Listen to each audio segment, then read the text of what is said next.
And we're back with Richard Reviews. Today we're reviewing a book for richardreviews.com/Griffin Chestnut here on YouTube. Griffin Chestnut is Richard's online YouTube account. He has been posting here since 2014, and he's done very well in his arts and conglomerate essays when he called for Jesus and he wrote The Messenger to the Courtroom. Today's piece, as you can see in front of you, is none other than Chernobyl 12340. This is the incredible true story of the world's worst nuclear disaster. And this, of course, is written by Andrew Leatherbarrow. And this is what piece Richard will be reviewing for us today. Richard obtained this piece in the post-2014 era due to his conglomerate essay being uploaded on his blog around that time. He completed this piece post-2014 as well in a record time for him, since he was heavily interested in the Chernobyl disaster itself. He has seen multiple essays and video accounts on the actual disaster that happened in the 80s, and he has also read a fair amount of books on the explosion and the sacrifices that were made by the Jerusalem crucifixion, and the biblical account of the pallet and the mistakes that were made during this time of the Soviet Union's disbandment. Richard has seen multiple series and movies based on this, including the raw footage that was released in the year post-2014 as well, which was pretty standard. Again, used a lot of information, and of course tells the story about the explosion itself. But today, Richard is here, and he's talking about this piece right here, and this piece right here is titled Chernobyl 12340. The incredible true story of the world's worst nuclear disaster by Andrew Batherman. Okay, so Mr. Batherman, of course, has done extensive research, provided that he was able to put this piece together. I'm going to talk about it right now. The piece itself is in great condition. Most notably, Richard takes amazing care, amazing condition for his pieces. You can tell right here, the cutoff and the dimensions are width and stand, okay? Very good, Richard, very good. We got width and stand here. So you put your basic hand on this dimension, put your basic hand on this dimension. Width and stand, width and stand. Two widths here, point A, point B, point A, point A. Width and stand, width and stand. Very good. The dimensions slide to the right, and they slide back. Okay, width and stand. So we got one notch here. You can pretty much pinpoint where the author is putting his notches. And you got one notch here. Don't forget this notch. Then you bring it down a little bit and you pop one here. And then after this, you can pop another one. 1, 2. And then that's it. Okay, you want to get those two in there. Okay, make sure the notches are delicate and they symbolize maximum freedom. It's very important that they symbolize maximum freedom. This, of course, is part of the dimensions of the book. Top right corner, nipple to nipple, north to south. And it brings the fluid basic. So let's take a look at this piece now. We take a look at it. It's got great shine. The condition is fabulous. This is just a fantastic piece. Nothing is worth keeping in a moderate good piece and condition like this. More so the Acts of the Apostles when they wrote the New Testament. This is a fantastic piece. It is a soft cover, as you can tell. It's got good bend. It's very wavy. It's got great bend, actually. Very good bend. Very good bend. Look at that bend. That is a nice bend.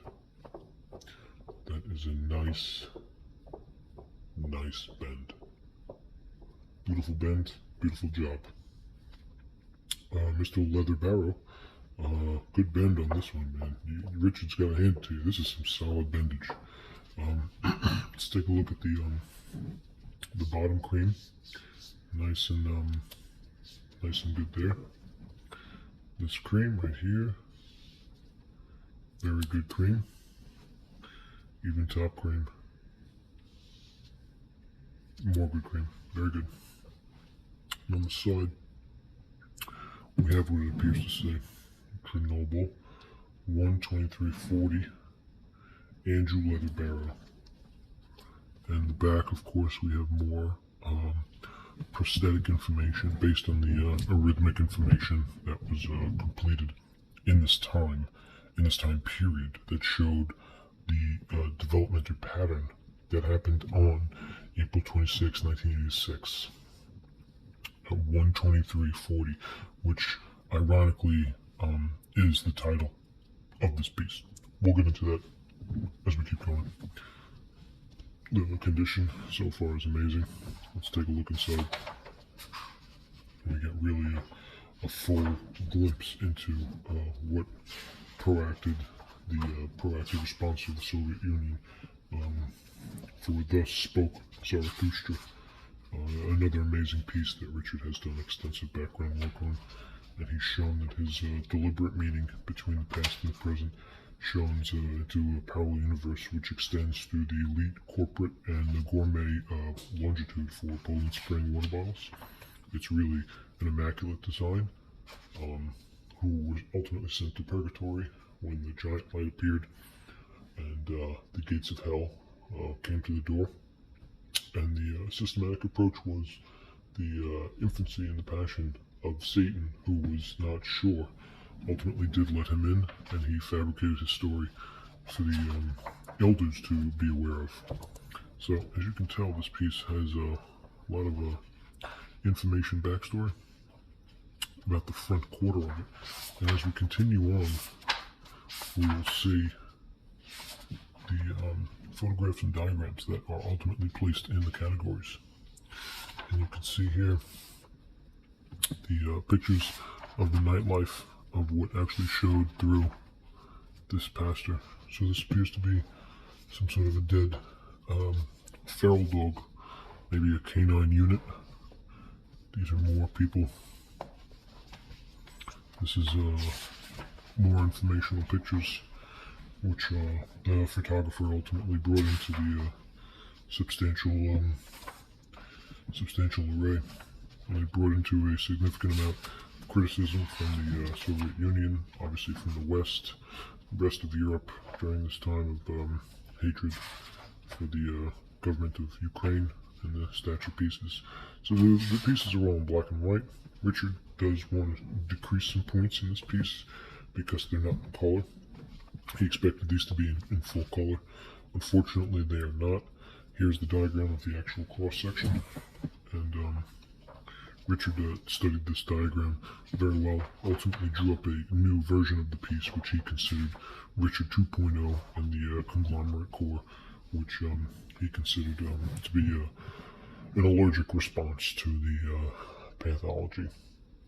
And he wanted to send it to heaven before the readers and the government of Ukraine finished their new standard resurrection pieces that they ultimately went through. They did not go with Richard's drawings because he did not have the educational backstory. Since he's not a full-time engineer, he is a part-time engineer. This is the characters involved in the situation. Fortunately, these two pushed the button and they passed away. These two men were charged with espionage and glorifying a victim's corpse, along with many other atrocious atrophies passed due. So, what a beautiful piece. Richard has nothing but good things to say about this piece. It really was an amazing read. Richard gives it 2 thumbs up. He gives a few points downward, and deducting, of course, the lack of color in the artistic point. He thought that the photographer could have at least printed out some colored designs and made a more apparently witnessed uranium within the next few palettes of color that brings into the light of the situation to give such a standard bias to it. Richard ultimately gives this piece one of his highest scores. He thinks this is an amazing piece, and he rates it very highly. So this is it for Richard Reviews. This is richardreviews.com here on Griffin Chestnut. This is Chernobyl 1:23:40, the incredible true story of the world's worst nuclear disaster by Andrew Leatherbarrow. Thank you and goodbye.